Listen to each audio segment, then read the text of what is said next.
పెట్టుకోవడానికి పట్టే సమయం ఎంత పెద్ద ధ్యానం అయినా సరే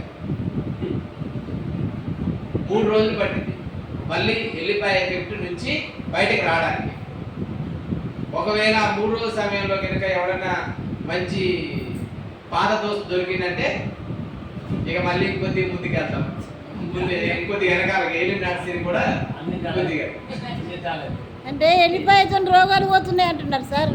మరి రోగాలు వస్తే ఎల్లిపాయతో రోగాలు పోతున్నాయి అని అంటే ఇప్పుడు ఏమంటారు ఉమ్మెంత పువ్వు చూసారా? ఉమ్మెంత పువ్వు ఉందా? ఇప్పుడు పోయి తింటే అది దెబ్బ చచ్చిపోతాం మనం, దెబ్బ చచ్చిపోతాం. మరి కానీ ఉమ్మెంత పువ్వుని ఔషధాల్లో ఉపయోగిస్తున్నారు.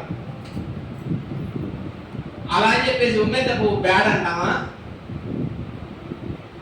అంటే దేనికి దాని విశిష్టత ఉంది, కానీ రోజు కూరలో వేసుకోమని మాత్రం కాదు.